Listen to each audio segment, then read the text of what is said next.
These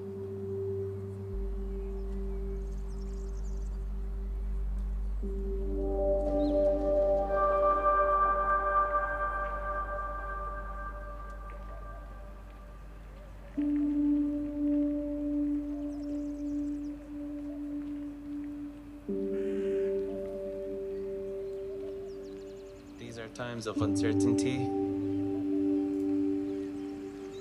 المستقبل كتير مغبش، مشاعر حزن ومشاعر خوف. These are times of absolute chaos. نحتاج إنه كل بني آدم يطلع على أخوه كبني آدم.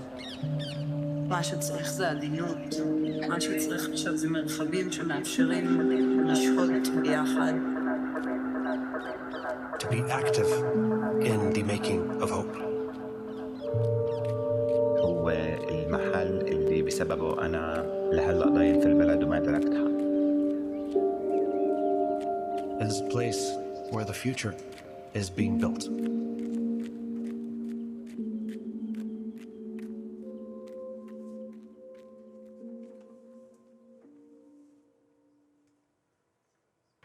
Good evening and welcome to the session, The Opposite of War is Creation, Israeli-Palestinian Artistic Partnership. I'm Riman Barakat and this is Karen Brumwasser. Together we co-direct Feel Beit, an Israeli and Palestinian cultural center on Jerusalem's east-west border. That's a place that uses the transformative power of the arts to bridge divides, foster dialogue, and prototype a shared future. Today, we're going to tell you the story of our team and our community of Israelis and Palestinians that have not only held together, but have grown stronger over the last few years of war. We will be joined by Noor Darwish and Noam Helfer. We have many Noams. And Noam Helfer, who are two extraordinary artists that have been with us on this journey. And today they're going to perform original music that they have co-created together. And that's what we do at Feel Beit, is co-create. We're going to be telling our story in 5 chapters.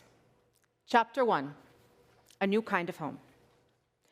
So I was born in Philadelphia, and my parents, woohoo, go Phils. And when I was 16 years old, my parents made the mistake of taking us for my brother's bar mitzvah to Israel, and I fell hopelessly in love with Jerusalem, which was a very inconvenient passion. And I spent the next decade plus trying to overcome it. When I was 28 years old, I went to a therapist, and she said, just go already. So I did. But the Jerusalem that I came back to in 2005 was emerging from the bloodshed of the Second Intifada. People said to me, it's not for normal people anymore, it's hemorrhaging, it's young creative residents. Forget Jerusalem, go straight to Tel Aviv. But my soul just couldn't. So I stayed, and I got involved in an arts initiative called the Jerusalem Season of Culture that we created with the help of an extraordinary philanthropist named Lynn Schusterman, that was all about revitalizing the city as a vibrant, pluralistic, tolerant place through the arts.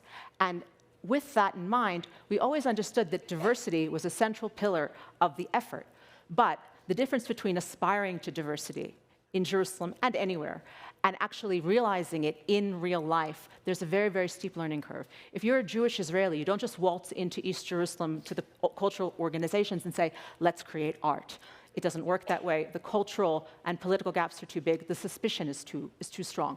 We tried for many years with some successes and a lot of failures. And then we met Riman. So I'm a Palestinian from East Jerusalem, which means that I neither am an Israeli citizen nor a Palestinian citizen. I hold what is called a permanent residency that is not at all permanent. I continually need to prove that my center of life is in Jerusalem, and otherwise my identity gets revoked. So I used to go to this school in East Jerusalem right outside Damascus Gate, and that was a flashpoint of Israeli and Palestinian friction. And that's where So on a daily basis, what would happen during the first Intifada is that there would be Israeli soldiers and Palestinian young men clashing. There would be tear gas drifting into our classrooms, and there would be dead bodies right outside of our schoolyard. That was a reality I was determined to change. One day, we read a story in school, a short story that was written by a Palestinian author. The story was called Soldiers Cry Too. We read that story, and it was about the soldier that was trying to grapple with the question of whether to let this woman, this pregnant woman, through the checkpoint. And as he was contemplating that, he cried. And that story kind of opened up my mind to try to imagine what lies behind that uniform. And then there was my grandfather, who had a shop in the old city of Jerusalem. And sometimes I would just walk down the Damascus Gate stairs and visit him. And he would be hanging out with Israeli retailers who he was doing business with. That was my only memory, really, of a normal Israeli and Palestinian interaction of two people having tea together and relating to each other in an ordinary way. Apart from that, I saw Israelis as enemies until I had the opportunity to discover more. I watched my city, Jerusalem, being torn by violence, and that led me later on to try and figure out what to do. And naively, I decided to study Middle Eastern politics, and I got involved in in peace building and track diplomacy initiatives until 2014. And that was when those Israeli and Palestinian leaders that I knew didn't find the common sense to call up upon each other when things became difficult. There was the war in 2014. The war in 2014, there was a war between Israel and Gaza, and violence erupted all over Jerusalem. And that's when I met Karen and her other colleagues. And they showed me this artistic video art that really opened up my eyes to the potential of the art, because it really created this blend of the different faces of Jerusalem from all kinds of different backgrounds.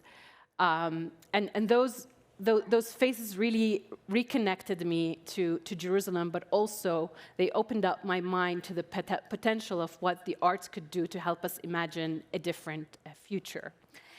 And then we forced her to join us.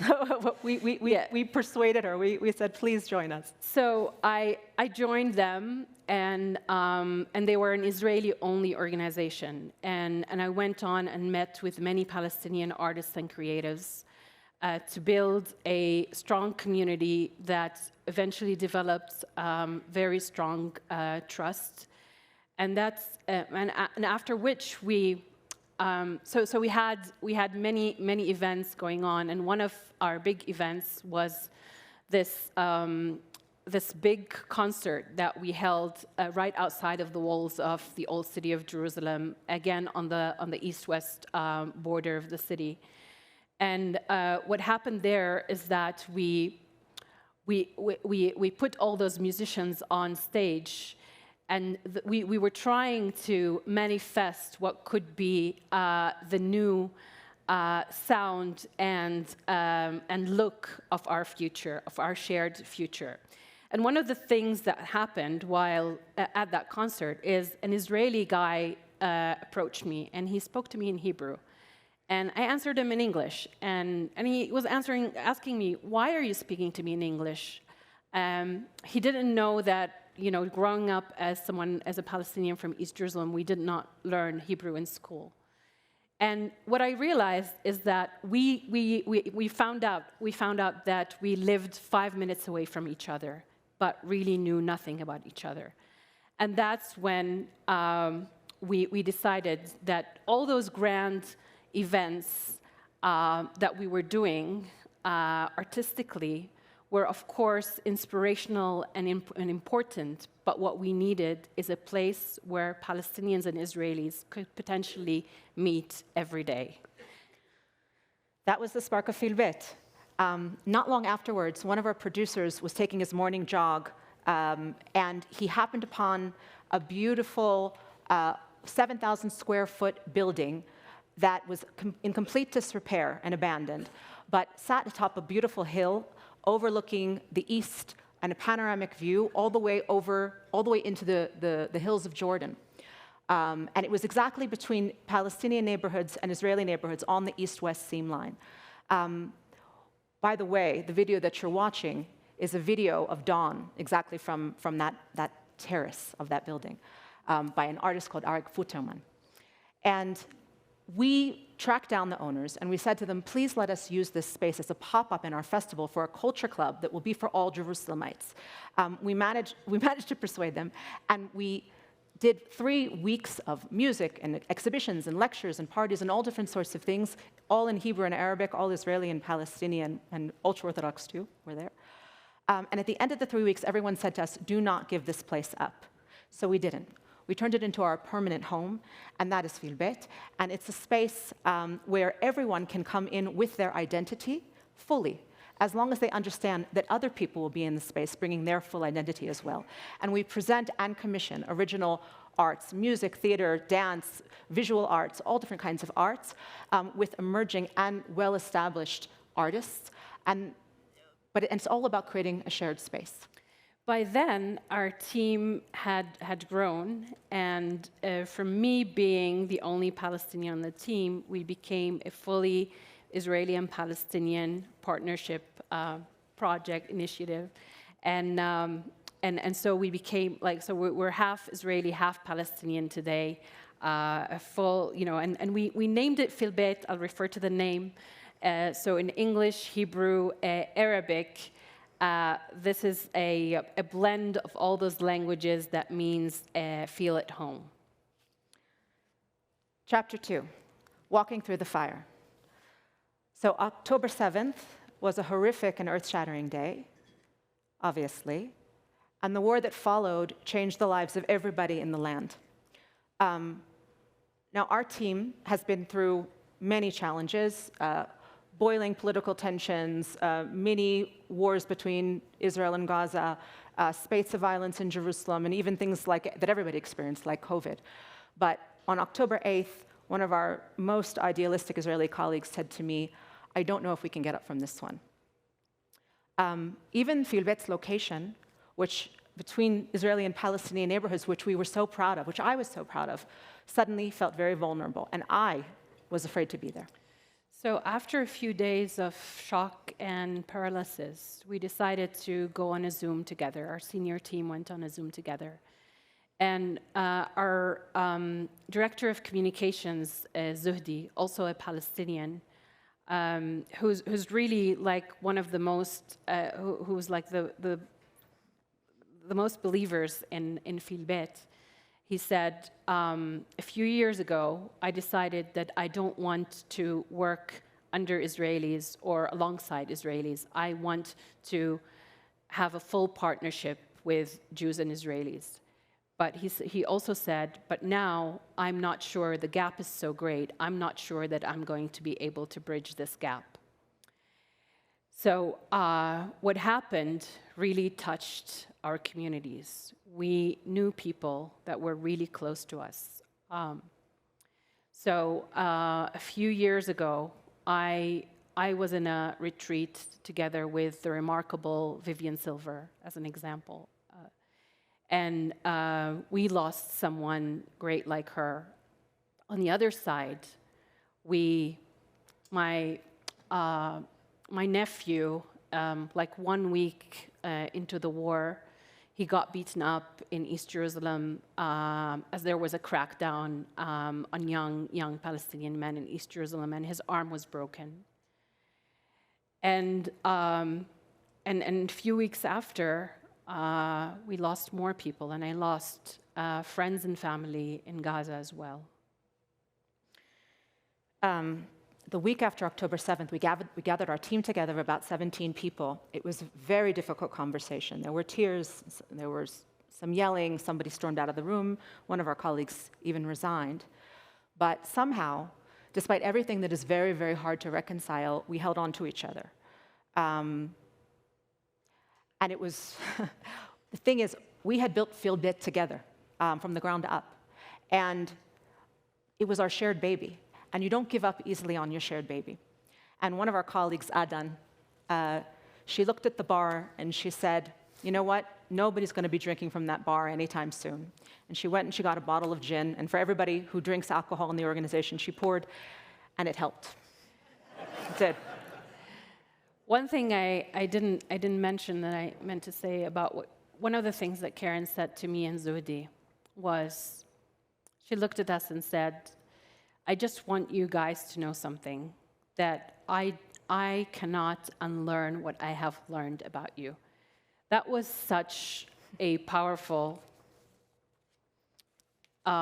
saying to us, and it was that we maintained those relationships, okay, and I was heartbroken. Karen told me how her young little daughters were, on the one hand, very terrified of the missiles. And on the other hand, they were asking about the kids in Gaza. And that's what I needed to hear. And that's what, that my pain is being seen, that my people's pain is being seen. And that's, I think, what we all wanted to hear, that there's still humanity on the other side. And so did also my sister. She was asking me, like she knew everybody at Feel Beit, and she was asking me, what do they know about what's going on in Gaza? For me, there was one pivotal moment that kind of reset my brain in the weeks after October 7th. So the same Zudi guy is at the center of the story, and I'll give some context. In September of 2023, a month before everything started, our entire team went up to Nazareth to do a tour with a tourism entrepreneur called Maoz Yinon. He wanted to partner with us on cultural tourism in Jerusalem. He took us all around. We were supposed to reciprocate on October 9th, and Zudi was supposed to lead him on a cultural tour of Jerusalem. On October 7th, his parents were killed in their home on Nativa Asara. And the moment that, for me, set my head straight was when Zudi decided that he was going to go to the Shiv'ah of Maoz Yinon's parents, and walking in to that space as a Palestinian from East Jerusalem was so incredibly brave. I was so touched. I was so moved by it. And the amazing thing about Maoz Yinon, some of you may have heard of him because he's since become one of our most prominent peace activists. He hugged Zudi for 5 minutes, and he said to him, this happened to all of us, we're going to bring the peace. That's what he said. When Israeli friends asked me, how can you go back to Feel Beit right now? Do you feel safe? I would tell them Zudi's story, and I would say, how can I not go back to Feel Beit with partners like that? Chapter 3, no words. That's what we decided to call our line of events. And that's when, once the shock subsided and we realized that our most urgent action was to bring people together and keep people connected, we invited people in our community to come in to meet for coffee, then a communal lunch. First there were like 10 people, then 20 people, then 30 people, then 50 people. By December, we realized that our community was with us and that it was ready to very, very gently, very carefully come back to the arts. So we turned to artists of all different kinds and asked them to participate in a series that we called No Words. It was a weekly series, very, very low tech, very simple, because our budget was shot to shreds. And artists came. And all different kinds of artists, from Israel's most celebrated trumpet player, Avishai Cohen, who played on a bare stage solo, something he never does, to emerging artists like Sami Kak, who's a calligraphy artist, whose work you can see out in this lobby over here when we're finished. A young artist from East Jerusalem who brought an exhibition about hope in this terrible time. And one of the artists that we were just so honored to have with us is the extraordinary soprano Noor Darwish. Noor is a classically trained opera singer, but she also brings her roots in classical Arabic music and Palestinian folklore into everything she does, creating something that's hers and hers alone. And when she got on stage, hearts opened. So Noor, please.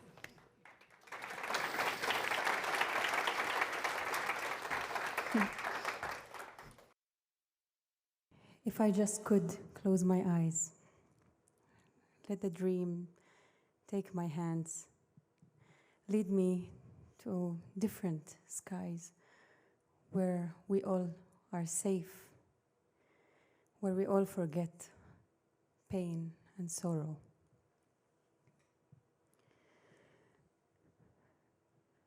لو كنت نغمض عيني وتاخدني لأحلام من ايديا نعلى ونحلق في سما جديدة وننسى الوجايا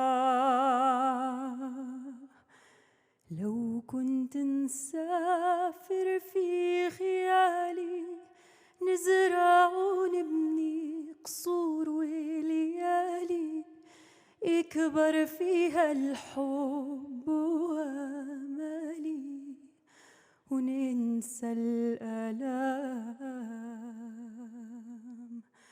لو كنت نغمض عيني وتاخدني لأحلام من ايديا نعلى ونحلق في سما جديدة وننسى الوجايا لو كنت نسافر في خيالي نزرع ونبني قصور وليالي يكبر فيها الحب وامالي وننسى الآلام دنيا ترى فيها ملامح ناس قواسها البؤس والظلم والقهر من واقع عاسر يعبث به كل من يبنيه دنيا هرى فيها أصوات طغيان ساحق فيها أحلاما أحلام وعم الظلام والأنانية في كل القلوب لو كنت نغمض عيني وتاخدني لأحلام من ايديا نعلى ونحلق في سما جديدة وننسى الوجايا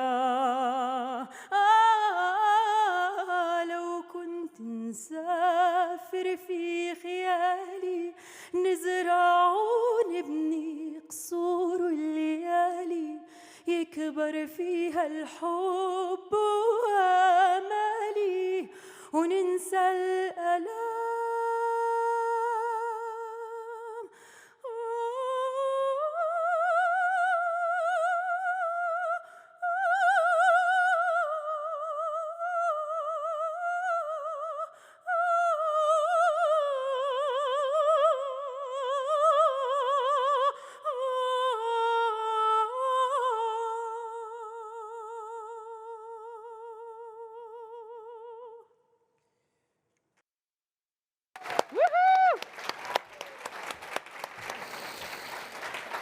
Another artist who chose to be with us during this period is almost impossible to describe in just a few words.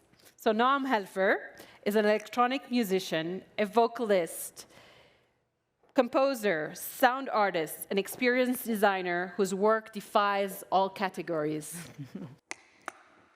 You know, as humans, We have superpowers. And one of them is belief. And it can really make magic happen. To believe can be done together, and it even makes it stronger. Since the dawn of times, people gathered in prayer houses to believe together, to believe in God together. People gather in a Aspen Ideas Festival to believe in humanity, in ability, in magic. I go to Feel Beit to believe in peace. This concept in Israel-Palestine really sometimes feels so out of reach. But when we arrive to Feel Beit, it is just there, because there is place for everyone. I made you a sound collage which combines Jewish prayers with Arabic prayers, with some words from the Quran, and yeah.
If we are to study the Quran, we will find that there are different surahs in the Quran.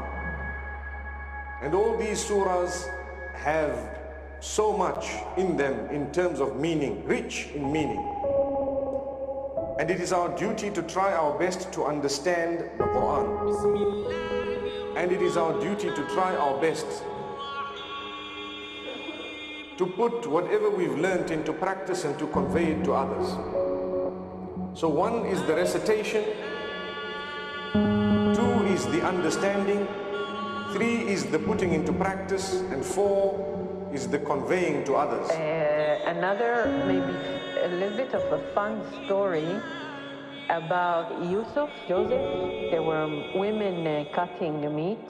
He enters the cave, and because of his beauty, they all cut their fingers because they were so mesmerized by his beauty. I don't know, like, you find it interesting, but I don't know, I thought it's like a story that fascinated me from the Quran.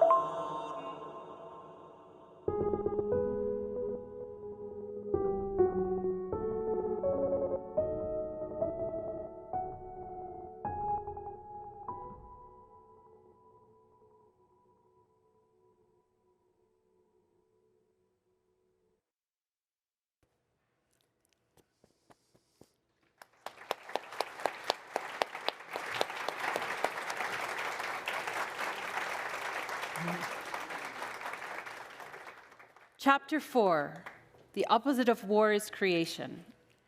And so when we first started No Words, we only invited people we knew, people from our community. And then slowly we started to advertise on Facebook and Instagram and all sorts of social media.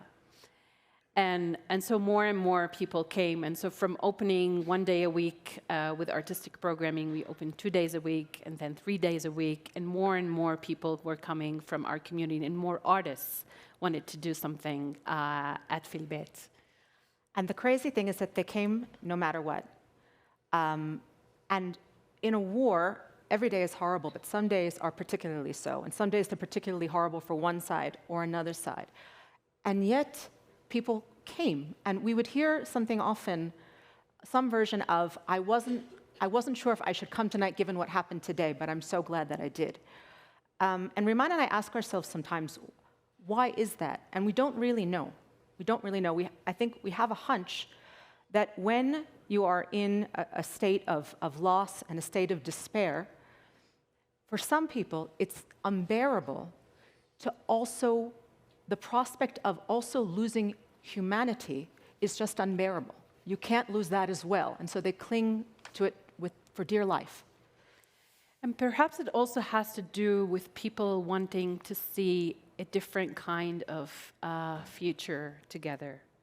So increasingly, artists were coming to us and saying, we don't want to just come and perform. We want to create together as Israelis and Palestinians. We want to create a future artistic language together. And in a way, so we've been doing this, embarking on a culture of Israeli and Palestinian partnership. And a beautiful example of this partnership and co-creation is where Noor and Noam has gotten to. And we would very much love to welcome them back on stage to show us some of what they've co-created together.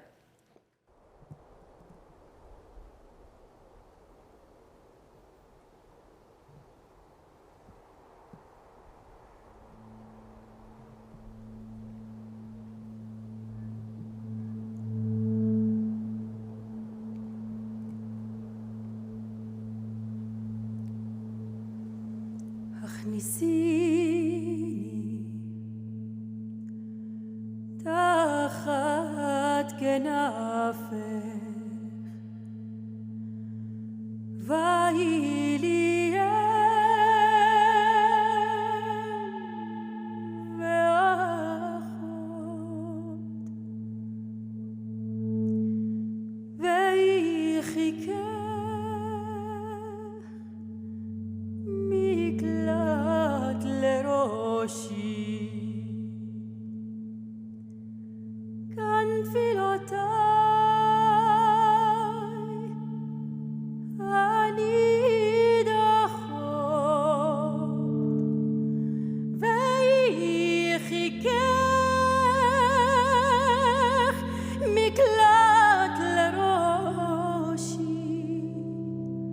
כאן תפילותיי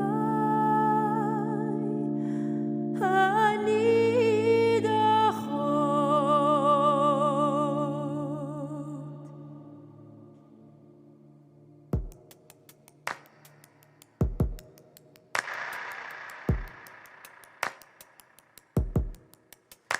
ضميني تحت جناحيك وكوني لروحي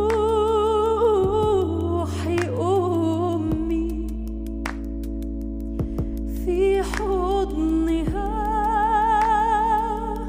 يرتاح قلبي تعلو صلاتي في المدى في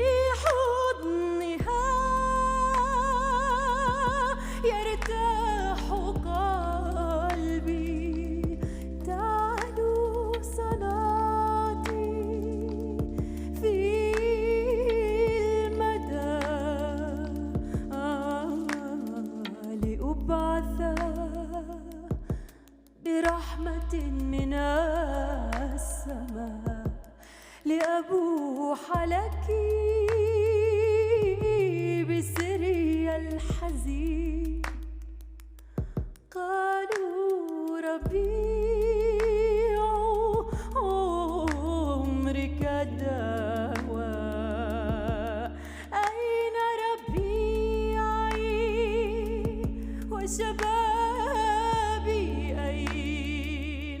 قالوا ربيع عمرك الدواء، أين ربيعي وشبابي أين؟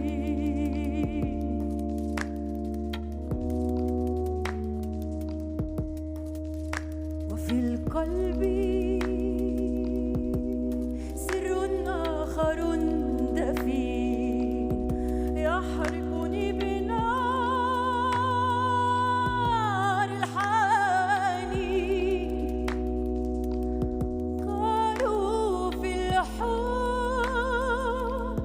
بهجة للسنين، أين الحب من قلبي أين؟ لا لا لا لا لا لا لا لا لا لا لا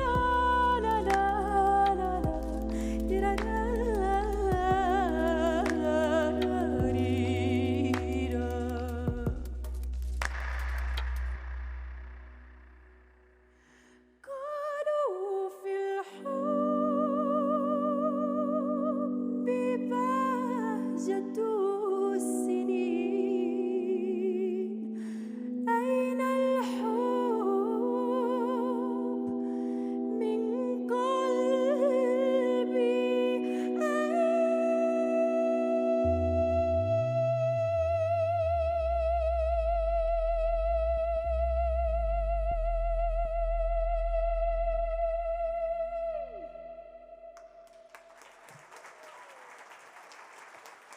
Thank you very much. Bravo, Noam.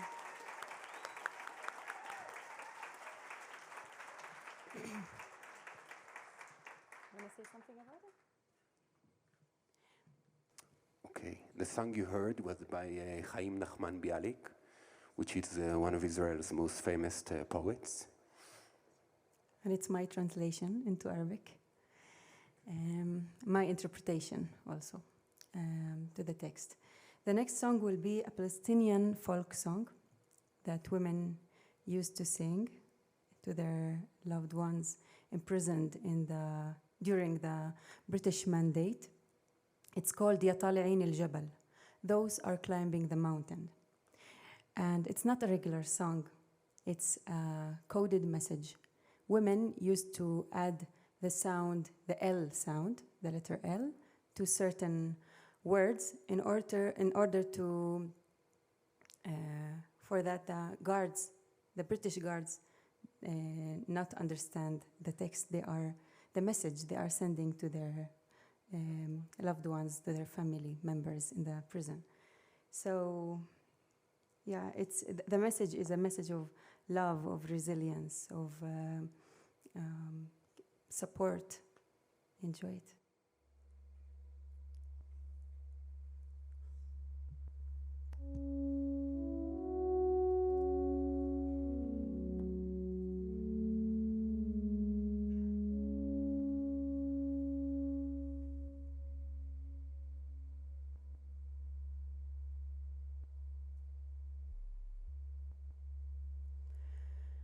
يا طالعين عيني للجبل يا مول الموقدين النار بين اليمن يمن عيني للهنا يا روح ما بدي منك لكم خلعة ولا لا بدي ملبوس بين اليمن يمن عيني للهنا يا روح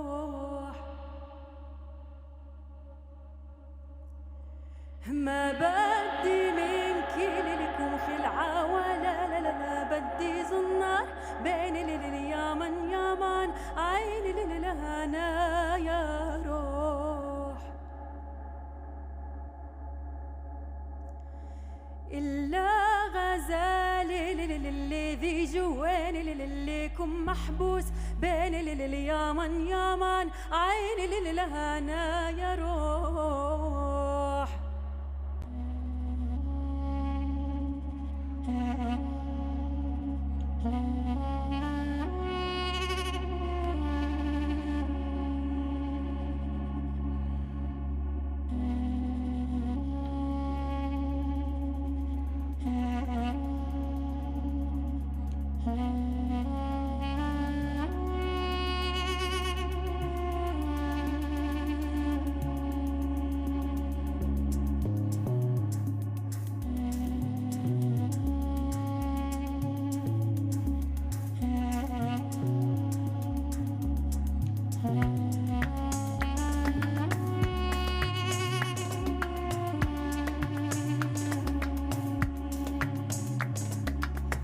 طالعين عين للجبل يا مول الموقدين النار بين اليمن يمن عين للهنا يا روح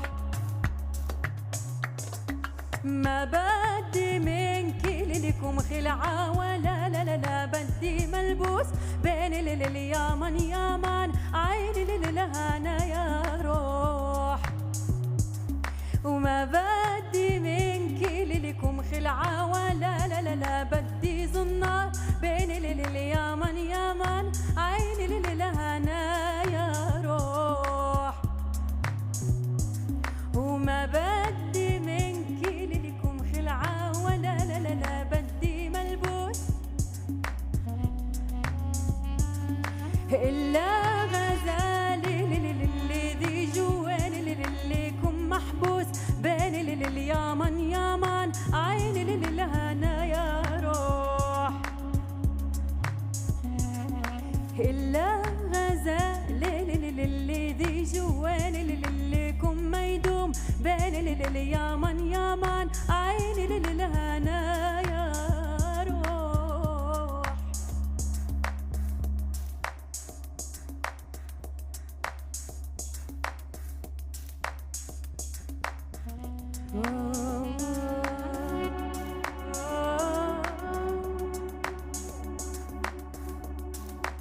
يا طالعين الجبل يا طالعين الجبل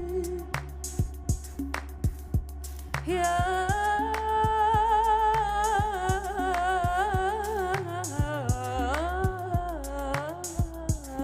طالعين الجبل يا طالعين الجبل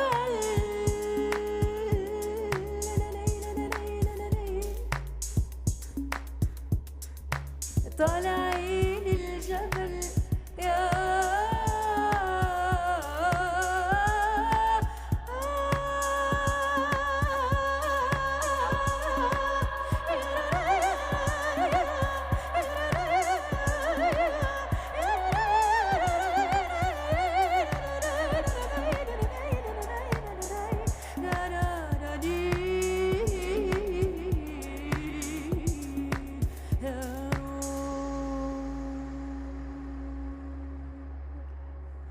يا طالعين عين للجبل يا مول الموقدين النار بين اليمن يمن عين للهنا يا روح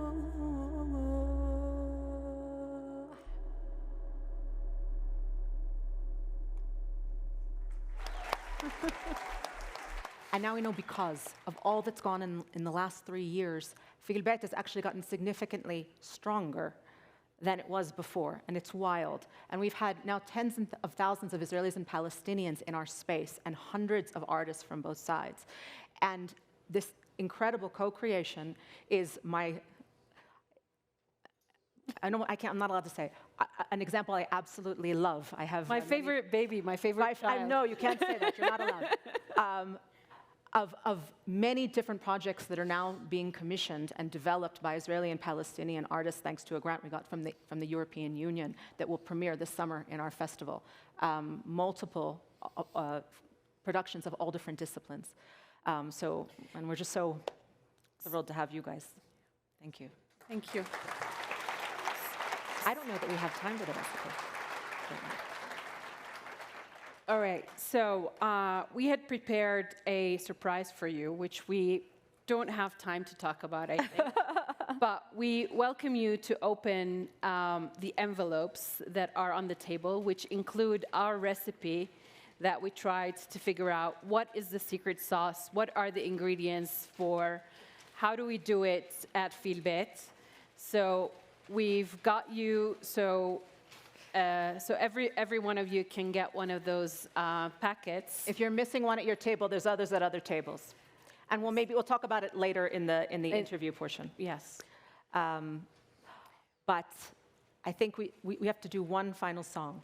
So the next song is quite an famous Israeli song called Walk to Caesarea, Alicha leCaesarea, also known as Eli Eli, My God, My God.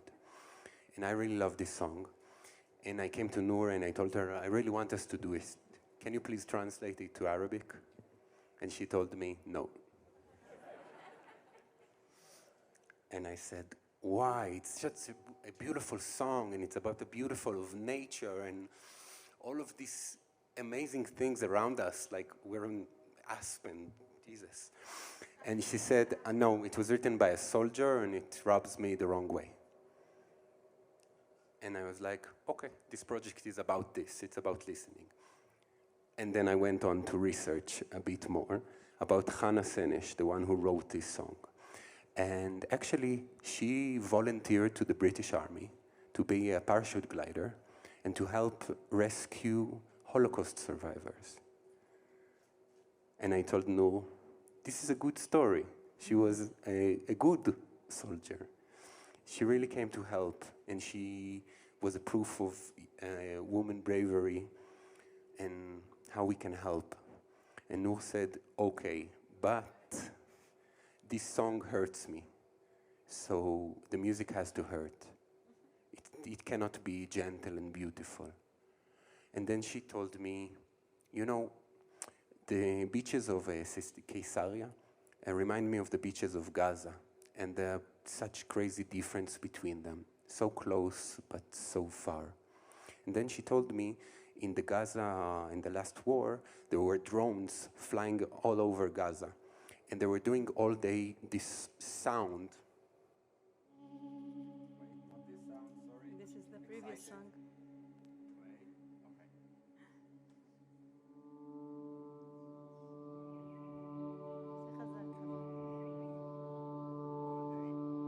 All day long, it never stops. And this sound just keeps on going on Gaza all day. And then she showed me a video of a Palestinian music teacher who took this sound and took his students and said, we're going to use this as a sound drone and we're going to sing on it. And then we understood what we have to do.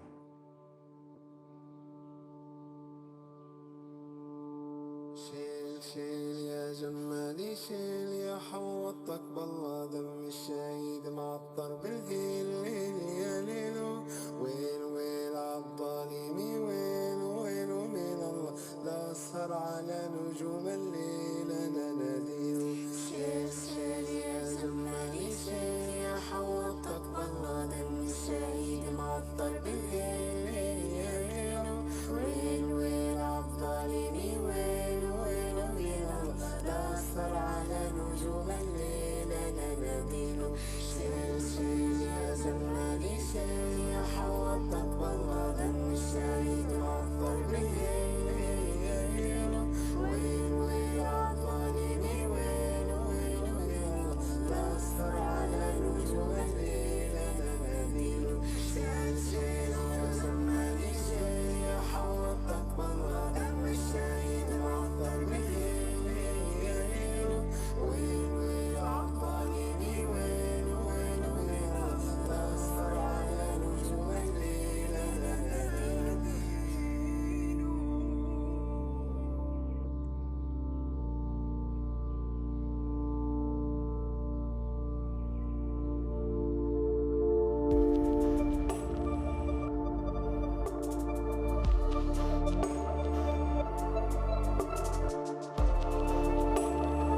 Hi. Hi, good evening, everybody.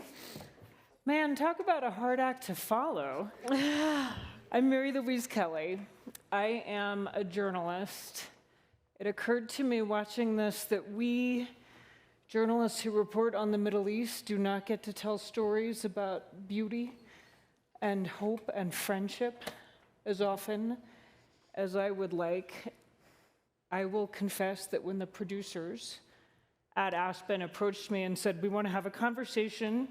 It's going to be an Israeli and a Palestinian, and we're going to talk about the war and about October 7th. And I thought, great, on Saturday night at cocktail hour, this is a hard sell. And what we just witnessed was beautiful. So thank you. Thank you for bringing us together.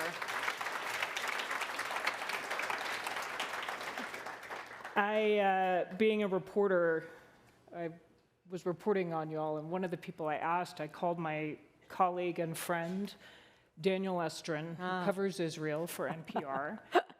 I pinged him on WhatsApp and said, have you heard of this group, this place, Feel Beit? And didn't say I was going to interview you, didn't say we would all be spending this evening together, just said, have you heard of this place? And his answer came back immediately, and I'm quoting, Daniel wrote me, I'm a huge fan.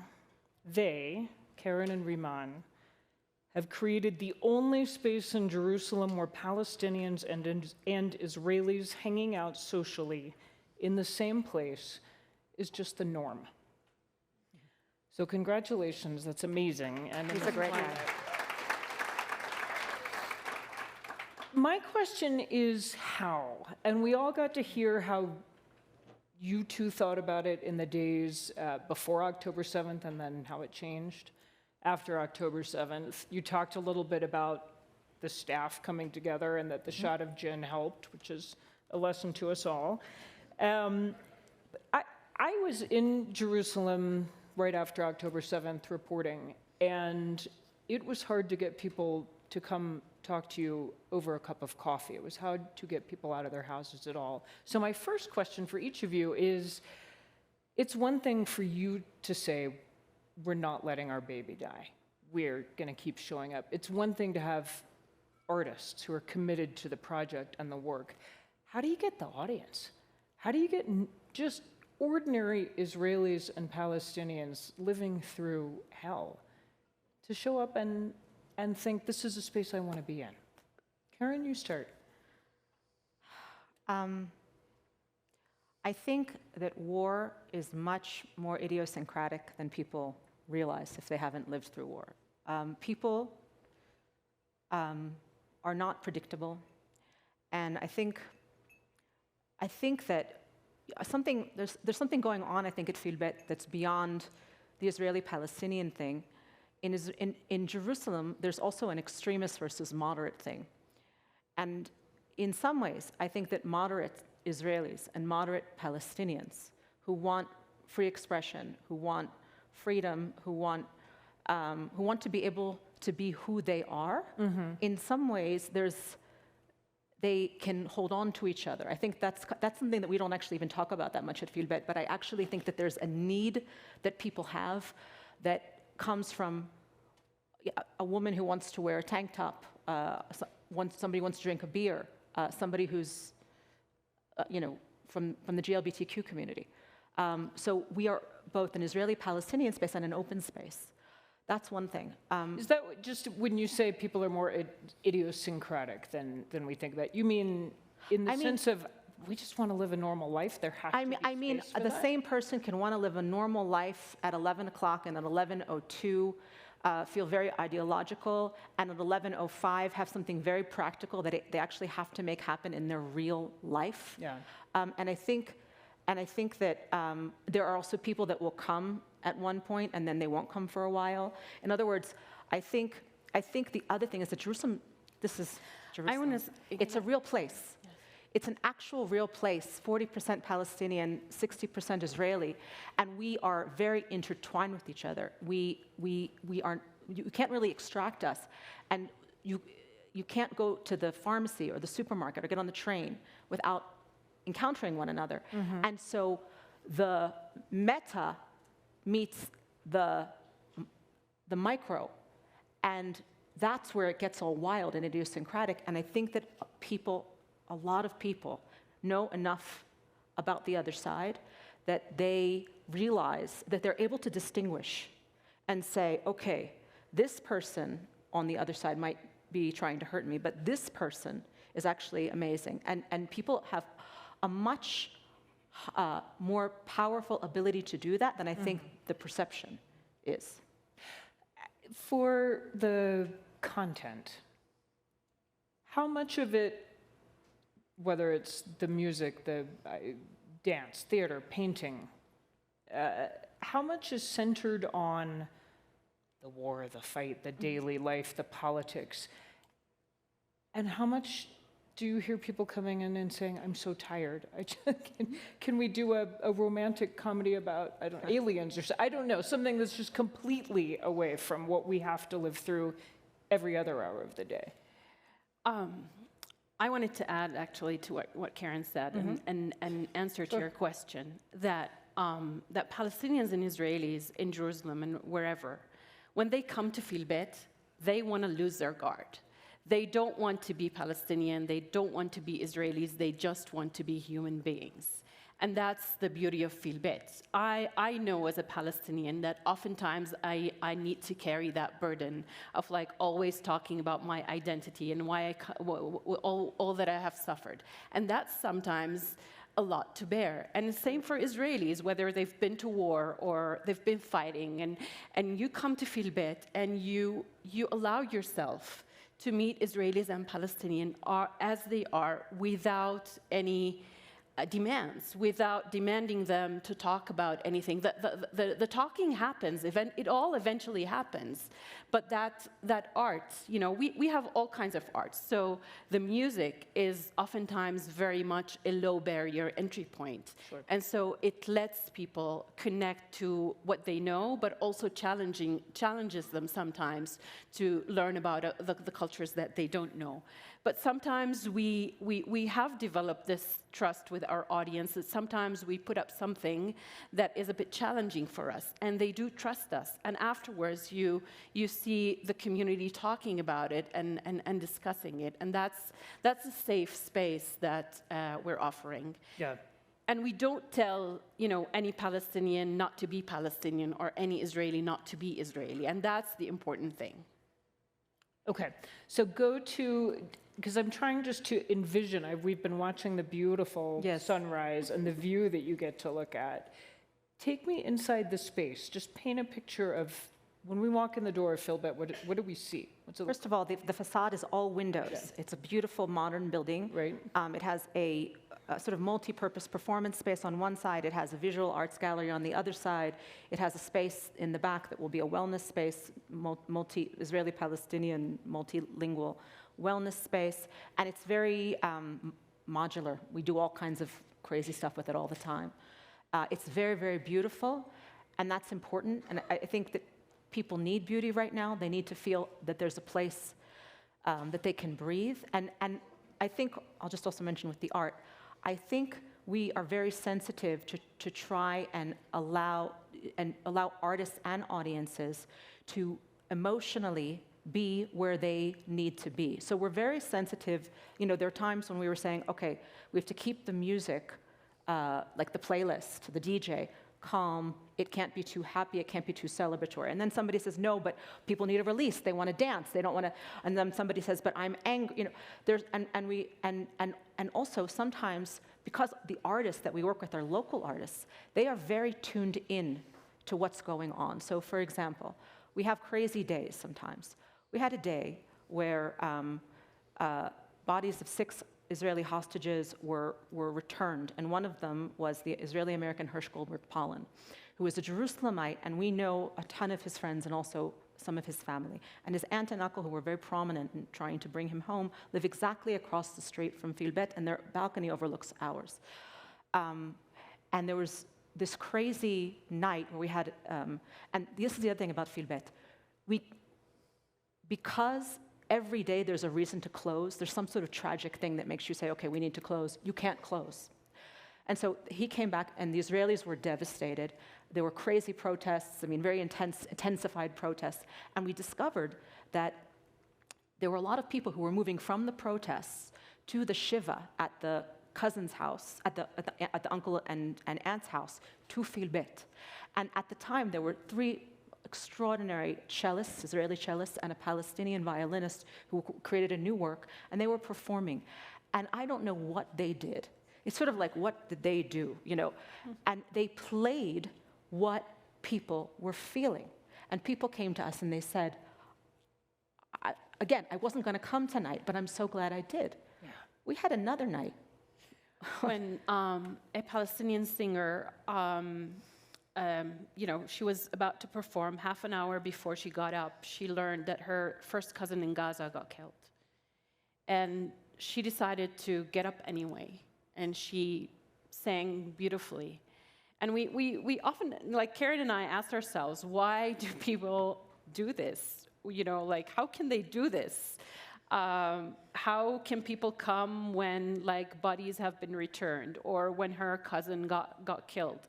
And we think that there is something about people wanting to choose a different kind of life, cling on to hope, imagine a different kind of future. And there isn't another option. I don't think that there is another alternative. Right. Because it's so hard. Not only is there not another art space like this, but just to gather anywhere right now is so challenging. It's so nuts. You know, we have also there's just some nights that are crazy weird. Like, you know, one day we're all hanging out on the terrace and suddenly we just see a rocket, you know, fly through. Oh, look, rocket, you know. And you know, we all just went through a 40-day Iran war. I slept for 40 nights in a shelter with my kids, with 30 other people. My kids loved that, by the way. That's a weird thing about war, okay? My kids, cluster bombs falling. I mean, the building shakes. You hear it. But my kids have been going through this for so long now. Do you have boys? I have girls. The boys also liked it. There were boys in there with us. And the kids, they liked the sleepover. Yeah. They were scared of the bombs, but they liked the no school and the sleepover. This is a crazy thing, but this is reality, right? This is actually as the cluster bombs. And that happens in Feel Beit. So we gathered our friends in the middle of Iran, and we're all kind of looking at each other, especially this last round, like, what is going on? Like, what? And it's Palestinians and Israelis sometimes looking at each other like, the world is nuts. You seem normal. Let's talk. And it's really that basic because we're all kind of laid bare. And the thing is, anyway, I could talk for a while, so I'll shut up. Have there been moments when artists have come to you with material and one or the other of you have said, it's just a little too edgy? Like, do we need to go all the way there? Because I hear you talking about how important it is to put challenging material out there. There's no point not directly engaging with what is on everybody's minds. Mm-hmm. But I also hear you saying people need a space to breathe. Right. Many moments, I think. We also very carefully choose the artists, but sometimes artists do come to us. And for example, recently we just had a Palestinian-only exhibition of women artists. And those women artists said, Feel Beit is the only place where we can call ourselves a Palestinian in this kind of environment. And so we allow for that. And sometimes these artists challenge us. And we talk about it and we say, okay, you know that if you say this, then there won't be an Israeli audience. And they'll say yes. And then like we'll talk about how we can reframe what they're talking about, never like saying no, And one artist actually like came with a very kind of strong, she's a dancer, very strong position. And we talked to her, and the first time she was like, who are you, Palestinians and Israelis, normalizing and all that kind of stuff.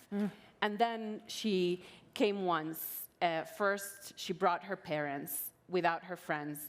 And then the second time she performed, she brought all her friends from everywhere. And we had a room full of like young dancers and artists together. Yeah. So I think that the conversation is really important. There is political art in our space. That exhibition has a lot of identity issues, and there's political statements in it, and it can happen from different artists in different ways. And the thing about an artist, and we had this conversation with Noor, an artist, especially a good artist, artists will not be censored. They won't, right? They are who they are. And if she censors herself, she can't sing, or she'll sing without a lot of enthusiasm, Yes. right? That's not how art works. Right. And so, but we can have a conversation about what Feel Beit is and what we're trying to do. And so we think about if there's going to be something tough, how do we help our audience experience it?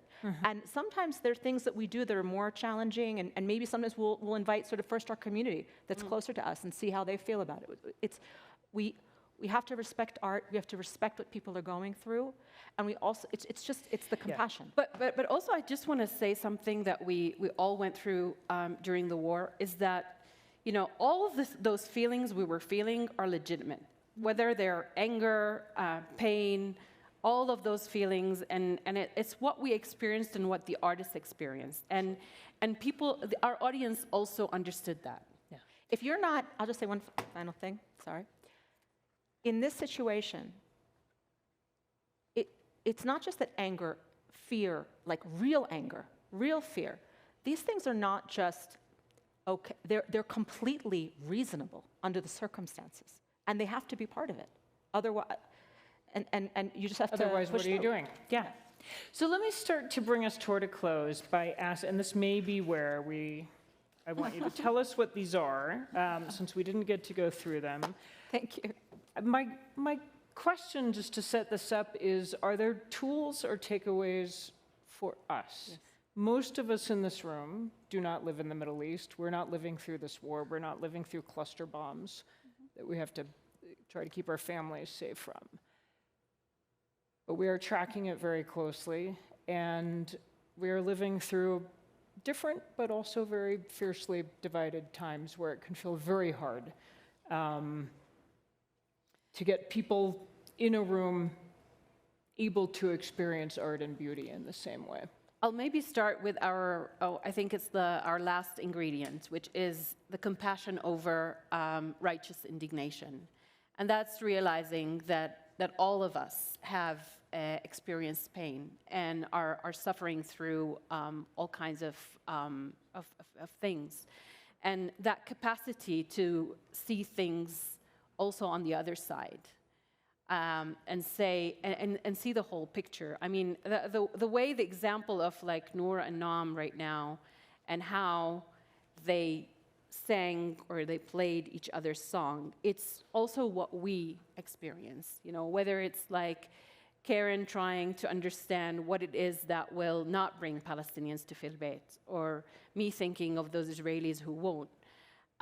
We've become so intertwined in our consciousness that compassion, we choose that compassion over saying, I'm right and she's wrong. Yeah. I think, these cards are actually, people kept saying to us, also when we come to America, people say to us all the time, Republicans and Democrats can't talk to each other. How can Israelis and Palestinians? And the thing is, this is a very simple recipe. It's actually what human beings know how to do. And I don't know what happened recently, that people forgot how to do, compassion over righteous indignation or trust built over time. And it's just being like the kind of regular person you used to be able to, everybody knew how to be. And there's something weird that happened here. Yeah. And I have to say, as an American as well, it's very sad to me. One of the cards that is most important to me, I'll talk about, it's self-love and self-critique. Okay. And that's one that I really believe in. I think that to be a healthy person, you have to be very self-reflective, and also you have to have a lot of self-love. And I think that that's true also of collectives. I think right now, self-critique and very, very serious self-critique is so urgent in order for us to get out of the tragic mess that we're in. I mean, self-critique, for example, for me as an Israeli, but I think for all of us. But also self-love. Yeah. I am a Jew, and I am an Israeli, and I love myself, and I love my people. And Riman is a Palestinian Muslim who loves herself and loves her people. I would never want to partner with a Palestinian that doesn't love herself, because if we don't love ourselves, there is no way we're going to influence our people. We have to belong to them. We have to be a part of them. And I want to say something about this country. I was raised to love this country very much. And the first thing that I did when I left this country, when I decided to move, after the psychologist told me I could, I bought a trinket that said, God bless America, and it hangs in my home. And it hangs in my home because when my Holocaust surviving grandfather escaped a death march and hid out behind some farm lady's house until he couldn't bear the hunger and went and asked her for food, she said, it's okay, you can come out now. And she pointed to the American flag. And that was the end of the war for him. And though my grandfather believed in Israel, he moved here because he thought it was the greatest country in the world. And that's how I was raised. I love this country. I didn't leave because I don't love it. And I really hope that Americans, this extraordinary, extraordinary, extraordinary experiment, for all of its faults, love is not about loving what's perfect. Love is about loving even when there's so much that's wrong. I really hope that Americans find that ability to have self-love and self-critique. I mean, it's bad. If things go bad in our area, it's really bad for us. But if things go bad here, I mean, anyway. Happy July 4th. Yes.